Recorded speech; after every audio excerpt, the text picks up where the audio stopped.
MJ news 90 आजच चॅनलला subscribe करा। गॅस दरवाढ रद्द झालीच पाहिजे,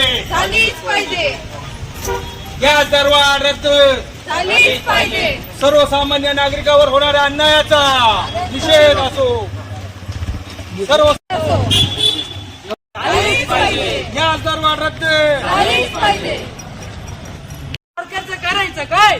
खाली मुंडकं पाय, या सरकारचं करायचं काय? खाली मुंडकं पाय,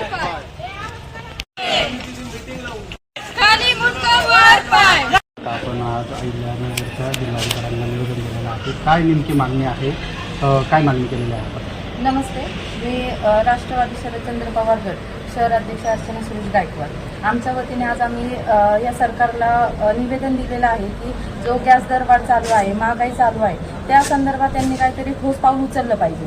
आज सर्वसामान्य नागरिकांचा जो पगार आहे तो पगार तोच आहे, परंतु प्रत्येक वेळेस तुम्ही दरवाढ करताय, गॅस दरवाढ करताय, भाजीपाला दरवाढ करताय, म्हणजे ज्या सर्वसामान्यांच्या ज्या गरजा आहेत त्याच्यावरती तुम्ही प्रत्येक वेळेस दरवाढ करताय। मग ही लोकशाही म्हणायची का ही हुकुमशाही म्हणायची, याचं नक्की आम्हाला संदर्भ लागत नाही। जर याच्यामध्ये तुम्ही सर्वसामान्य जनतेला योग्य ते न्याय दिला नाही तर आम्ही आंदोलन करणार आहोत आणि तो ठिय्या आंदोलन असं आमचं असेल त्या संदर्भामध्ये, मग आम्ही तो रस्ता रोको असेल किंवा काही असेल त्या संदर्भात आम्ही रास्ता रोको करणार आहोत आणि आंदोलन करणार आहोत। शरदचंद्र पवार पक्षाच्या वतीने सर्वसामान्य जनतेवर होत असलेल्या अन्यायाच्या विरोधात आम्ही आज कलेक्टर साहेबांना निवेदन दिलेलं आहे।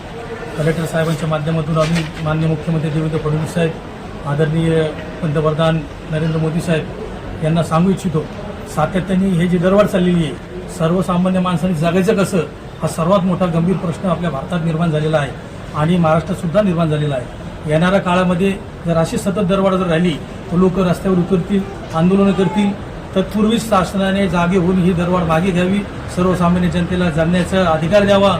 केवळ एक मुद्दा घेऊन राजकारण करू नये, समाजात बंधुता मित्रता हे निभावली पाहिजे। या संदर्भात पुढाकार घेऊन शासनाने कारवाई करायला पाहिजे। येणाऱ्या काळामध्ये फार भयंकर परिस्थिती निर्माण होणार आहे। राष्ट्रवादी काँग्रेस शरदचंद्र पवार आदरणीय पवार साहेबांनी आम्हाला जे काममंत्र दिलेलं आहे, समाजसेवा 80% करा, त्या धर्तीवर आम्ही आज हे निवेदन दिलेलं आहे। येणाऱ्या काळामध्ये आम्ही रस्त्यावर उतरून असं भव्य आंदोलन करू। आदरणीय खासदार निलेश लंके साहेब, माननीय रोहितदादा पवार साहेब, शशिकांत शिंदे साहेब यांच्या मार्गदर्शनाखाली येणाऱ्या काळामध्ये आम्ही भव्य असं आंदोलन उभारू।